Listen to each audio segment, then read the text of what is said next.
This is incredibly ugly, terrible graphic that just explains the different tentacles of social media. Quickly, photo sharing, blogging, video sharing, micro-blogging, Twitter, Yammer, etc., RSS feeds, widgets, social networking, chat rooms. These things are gone.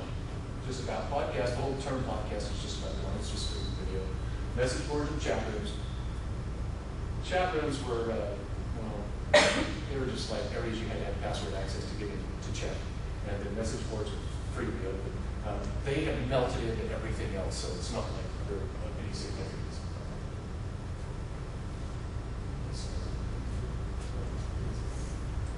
Okay, so how do you as designers address the media mindset of social media?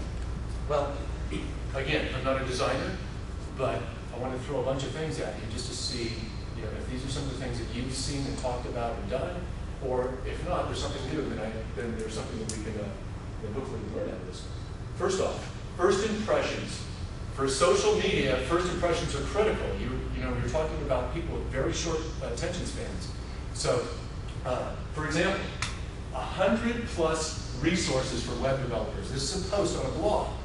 Now, 100+ resources for web developers, that sort of blog normally doesn't get 3,000 different clicks or feeds for Dig and Delicious and Stumble, but you add a graphic with a gal that says, "Talk nerdy to me," and she's reasonably large-chested, you get 3,000 referrals from different social networking and bookmarking sites.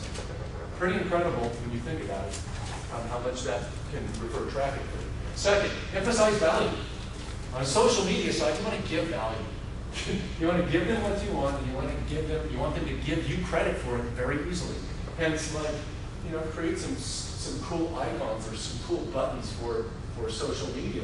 There's a libation-focused or libation-based motifs for different ones. Yahoo, Stumble, Technorati, etc. And then for yourselves, if you're looking to promote yourself or you're looking to promote for your client, don't be afraid to ask people to share you. Go straight up and straight out with them. Make these buttons convenient, funky, cool, goofy, something they can click easily, and then say straight up, please stumble us. Please join our RSS feed. Please post to Twitter, etc., etc. Okay? Because remember, it's all about that sharing that expands the growth of your marketing. And I'm going to talk about this in a second, but design, you guys are design students, I'm not. But there's a lot of reasons for design. There's a lot of reasons why you call something good and something bad. And the goals of specific design are relative to what the reasoning is behind the design. If you make a really horrendous television commercial, it's usually something to sell an infomercial product. That's it by design. It's a specific design and a specific psychological build-up that they do that. If you make something just meant to be thought-provoking, well, it can be just any free-form art. You don't want free-form art when you're talking about social media design. You have strict parameters and strict guidelines and strict goals and strict strategies that you want to follow. Clearly, here's another example. Clearly explain and tell visitors what you offer immediately. Don't let them, they don't have to think through and go, what does this website do? You want them to go, what does this website do? Gee, global networking for professionals. Over 7 million people keep in contact professionally. Here's a people finder. You'll find people that are on the network. Here's where you sign up. Here's a tour for it. Boy, I can't read what's in the middle. It's a, there we go. So clearly explain in your graphics, in your design, make it simple and friendly, lots of white space. No complications. Don't take their eye away from somewhere else when your focus is supposed to be on the tactics that you're driving your traffic for. Give them something to do. Widgets. Anybody created a widget here yet? Everybody know what a widget is? Okay. Like Google did this. This is part of Google Gadgets. Essentially games you can play and share, post on your website, and custom base there. I'm going to go with that in a second. Let users express themselves, allow customization and creativity. This is a really hard thing for a designer because basically you want to design something and that's your art. Well, it's not your art in social media. Basically, you're giving them a canvas. You want to create a really super cool canvas so that people can add their pictures, user-generated content, put in a widget, do things like that, so that it's that active sharing. Can I get a witness? Success is based on interaction and engagement. If you create something social media-wise that does not promote that, it is a failure in design, period.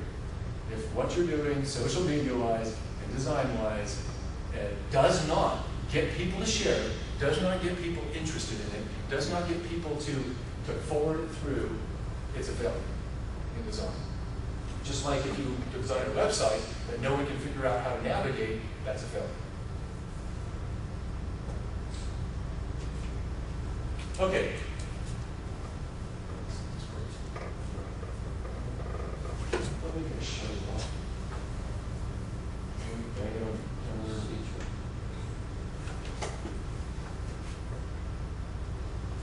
that. Okay. You set your strategy for what you're doing as far as social media.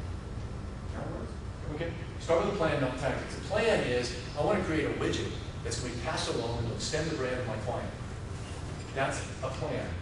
Tactic is, I'm going to create this widget where somebody can insert their own head in so that they're running and chasing girls on the beach.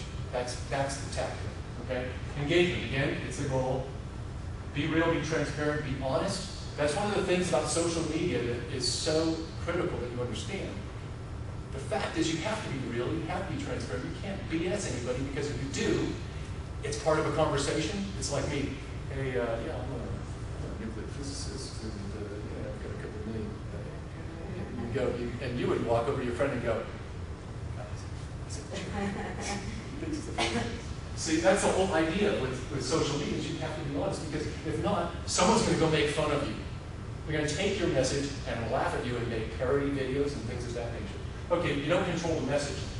That's really critical. That's exactly what I just covered. Encourage feedback and participation, obviously. Hits and misses. This is a miss, and it's a funny miss, and if you've seen it before, then you'll laugh at it.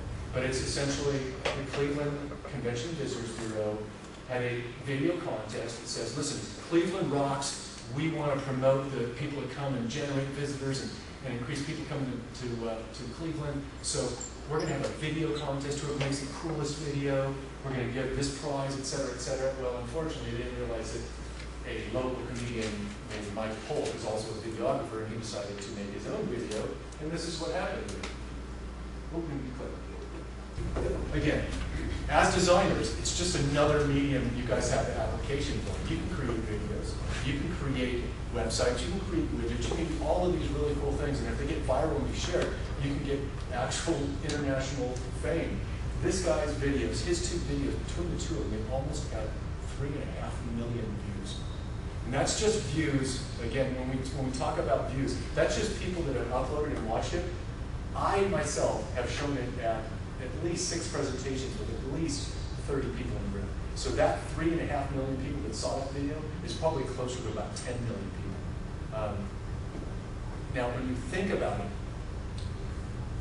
what it costs for you to have a commercial made that 10 million people get to see, which is essentially like a Super Bowl commercial, is ridiculous amounts of money. But as a designer, if that's where that's where your desire leads you to be, to create videos and fun things of that nature, you can get eyeballs on and promote your work for virtually nothing.